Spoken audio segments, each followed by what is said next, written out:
IIM UPSC tuitions only in Tirumala IAS institute Chaitanyapuri. Call చేసి ఇప్పుడే join అవ్వండి. తెలుగు రాష్ట్రాల్లో కోళ్ల మరణాలు కలకలం రేపుతున్నాయి. డిసెంబర్ నెలలో మొదలైన ఈ మరణాలు రోజురోజుకు పెరుగుతూ వస్తున్నాయి. వైరస్ సోకి ఒక్క కోడి చనిపోగానే ఒక్కరోజు వ్యవధిలోనే ఆ ఫారంలో ఉన్న కోళ్లన్నీ మృత్యువాత పడుతున్నాయి. తూర్పు పశ్చిమ గోదావరి జిల్లాలో ఎక్కువగా ఈ మరణాలు సంభవిస్తున్నాయి.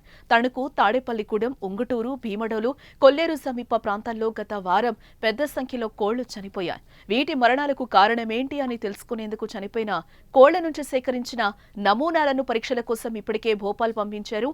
తాజాగా అక్కడి నుంచి నివేదిక వచ్చింది. బర్డ్ ఫ్లూ కారణంగానే కోళ్లు చనిపోతున్నట్టు తేలింది. అలాగే తణుకు మండలం వేల్పూరు, పెరవలి మండలం కానూరు గ్రామాల్లో చనిపోయిన కోళ్లకు H5N1 పాజిటివ్ గా పరీక్షలో నిర్ధారణ అయింది.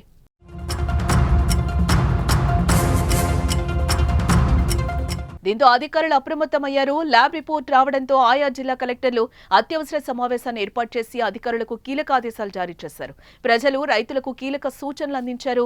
కానూరు అగ్రహారం పరిధిలోని కిలోమీటర్ మేర రెడ్ జోన్ గా ప్రకటించారు. అక్కడ 3 ఫారాలు ఉండడంతో ఆ కోళ్లను, గుడ్లను పూడ్చేందుకు ప్రత్యేక బృందాలను నియమించారు. బర్డ్ ఫ్లూ తేలిన చోట చికెన్ దుకాణాలు మూసివేయాలని ఆదేశించారు అధికారులు.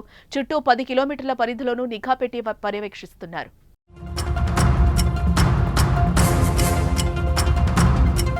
బర్డ్ ఫ్లూగా తేలిన 2 ఫారాల్లోని కోళ్లు, గుడ్లను పూడ్చిపెట్టాలని ఇప్పటికే అధికారులకు ఆదేశాలు ఇచ్చారు.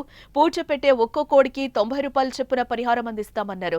ఈ బర్డ్ ఫ్లూ ప్రభావిత ప్రాంతాల్లో ప్రజలు కొద్ది రోజులు చికెన్ తినడం తగ్గిస్తే మంచిదని సూచించారు. కోడి మాంసాన్ని, గుడ్లను బాగా ఉడికించి తినాలన్నారు.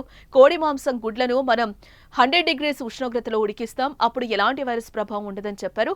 సరిగ్గా ఉడికించకుండా నిర్లక్ష్యం చేసి తింటే ప్రమాదం కొని తెచ్చుకున్నట్లే అని హెచ్చరించారు.